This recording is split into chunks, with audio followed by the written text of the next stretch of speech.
ரிஷிக்கும் இளமதிக்கும் கல்யாண பேச்சு எடுக்கிறதுக்கு முன்னாடியிலேருந்து நான் அந்த இளமதியை விரும்பிட்டு இருக்கேன். இந்த இளமதிக்கு ரிஷியை சுத்தமாக பிடிக்காதுமா. ஏதோ அவங்க அம்மாவோட வற்புறுத்தலுக்காக தான் அவர் ரிஷியை கல்யாணம் பண்ணிக்க சம்மதிச்சிருக்காமா. மா அது மட்டும் இல்லை, இளமதிக்கு என்னமோ என் மேலே விருப்பம் இருக்கிற மாதிரி தான் எனக்கு தோணுது. அதை தெரிஞ்சுக்கிறதுக்காக தான் அன்னைக்கு அவள் வீட்டில் பந்தக்கால் நடுறப்போ நான் என் காதலை தெரியப்படுத்துறதுக்காக போனேம்மா. அப்போ ஒரு ரூம்குள்ளே போனான். நான் அந்த ரூமுக்கு வெளியே நின்று தாம்மா என் காதலை சொன்னேன். அதுக்கப்புறம் ஒரு பாப்பா இளமதி கொடுத்ததா சொல்லி தான் என்கிட்ட இந்த லெட்டரை கொடுத்துச்சு. இதை நான் படித்து பார்த்துட்டு இளமதிக்கு என் மேலே சுத்தமாக விருப்பம் இல்லைங்கிறதே நான் நம்ப ஆரம்பிச்சிட்டேன். ஆனால் எனக்கு இப்போ தானே தெரிஞ்சுது, அந்த லெட்டரை எழுதுனதும் நான் என் காதலை சொன்னப்போ அந்த ரூம்குள்ளே இருந்ததும் இளமதி இல்லைன்னு.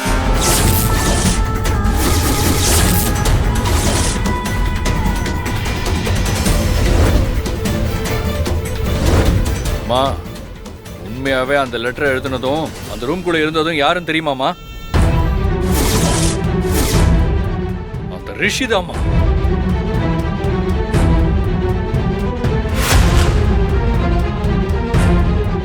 ஆமாமா, அவன்தாமா. இளமதிக்கு என் காதல் தெரிஞ்சதுன்னா அவ கல்யாணத்தை நிறுத்திடுவாள்ல, அதனாலதான் என்ன இப்படி குழப்பிருக்கு. அந்த பக்கம் அப்படியே இளமதிக்கும் என் காதலை தெரிய விடாமலே பிளே பண்ணிருக்கான். மா பொதுவாகவே அந்த ரிஷி நல்லவனே இல்லைம்மா. நானாவது ஓப்பனா ரவுடிசம் தான் பண்றேன், ஆனா அவன் போலீஸ் வேஷத்தில் இருக்கிற கிரிமினல். மா அவன் கூடலாம் இளமதி நிம்மதியா வாழவே முடியாதுமா. மா அவனுக்கும் இளமதிக்கு நடக்க போற கல்யாணத்தை இப்பவே நிறுத்தணும். மா அந்த லெட்டரை கொடுங்கம்மா. டேய் என்னடா என்ன நம்ம உளறிட்டு இருக்க? இது இளமதி எழுதின லெட்டர் இல்லன்னு உனக்கு எப்படி தெரியும்? ஏன்னா அதுல இருக்கிறது இளமதியோட கையெழுத்தே இல்ல. அது நிச்சயம் அந்த ரிஷியோட கையெழுத்தா தான் இருக்கும். எதை வச்சு நீ அப்படி சொல்ற? ஒரு நிமிஷம் பாருங்க. பாத்தீங்களா, இது இந்த கல்யாண சமையலுக்கு தேவையான மளிகை லிஸ்ட். இது இளமதி அவ கைப்பட எழுதுனது. இதுல இருக்கிறது தாமா இளமதியோட கையெழுத்து.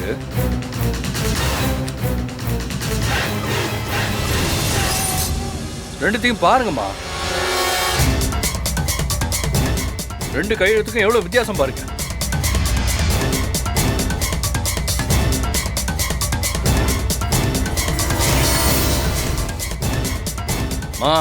இதுதாம்மா இளமதியோட கையெழுத்து. இது அந்த ரிஷியோட கையெழுத்தா தான் இருக்கும். இப்படி ஒரு ஃப்ராடுத்தனம் பண்றவன இளமதி கல்யாணம் பண்ணலாமா? நிச்சயமா கூடாதுமா, கூடாது. இதை நான் எப்படியும் தடுத்து தீருவேம்மா. பரமா பரமா பரமா பரமா நில்லு. பரமா பரமா பரமா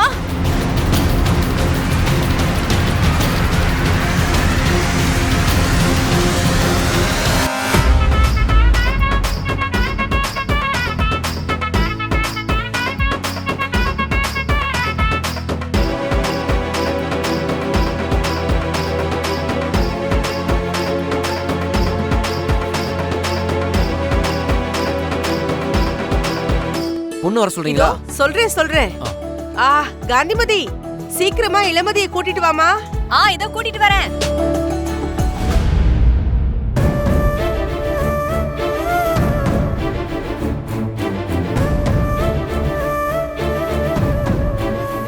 என்ன இளமதி இப்படி உட்கார்ந்துட்டு இருக்க?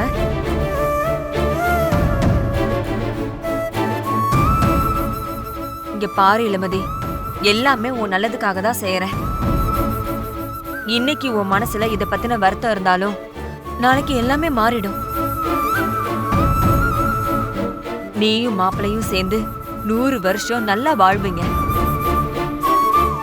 எனக்கு அதான் வேணும். முகத்தை சந்தோஷமா வச்சுக்க. சாமியை கும்பிட்டுட்டு மண்டபத்துக்கு போலாம். வா.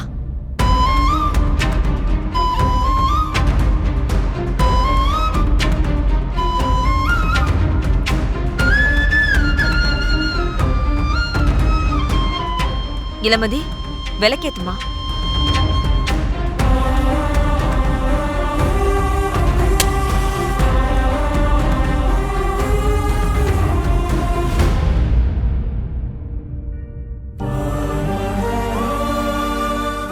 எனக்கு மட்டும் ஏன் இப்படி நடக்கணும்?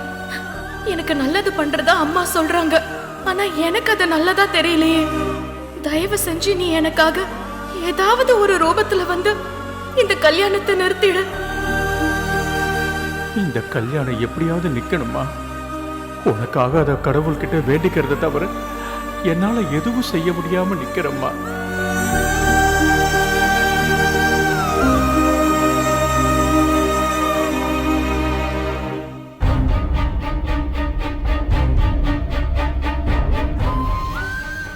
நல்லா இருமா, நல்லா இரு. நல்லா இருக்கு. என் பொண்ணுக்கு எந்த திருஷ்டியும் படக்கூடாது. அழகா இருக்க.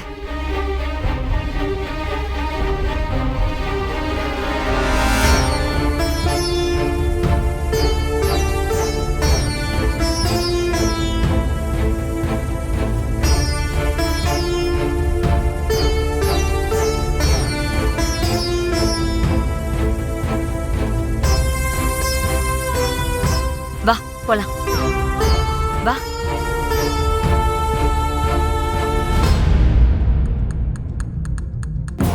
இந்த கல்யாணம் எந்த பிரச்சனையும் இல்லாம நல்லபடியா நடக்கணும். இளமதி கழுத்துல நான் தாலியை கட்டணும்.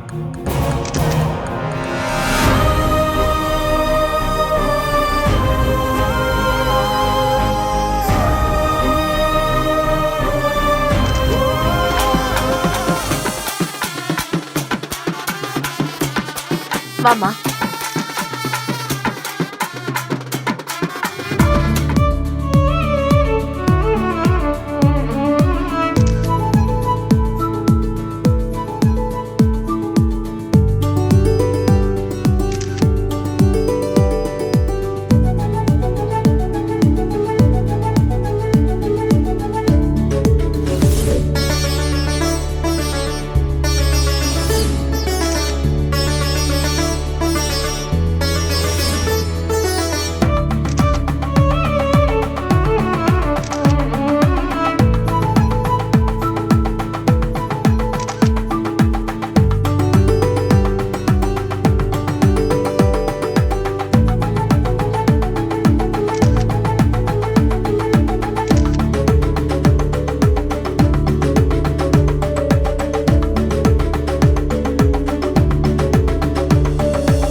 இவ கெட்ட கேட்டுக்கு இப்படி ஒரு பொண்ணு மாப்பிள்ளை அழைப்போடு ஊர்வலமா? மா, இந்த ஆட்டோ எல்லாம் கூடிய சீக்கிரம் அடங்க போகுது. ரிஷியை பத்தி தான் நமக்கு நல்லா தெரியுமே. அது ஒண்ணு தாண்டி எனக்கு ஆறுதல்.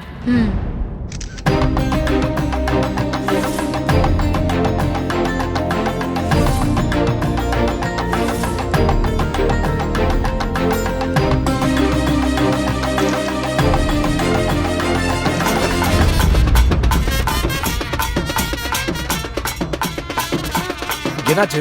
சார் இங்க நிறுத்த சொல்லியிருக்காரு. சார் நிறுத்த சொன்னானா? அவர்தான்.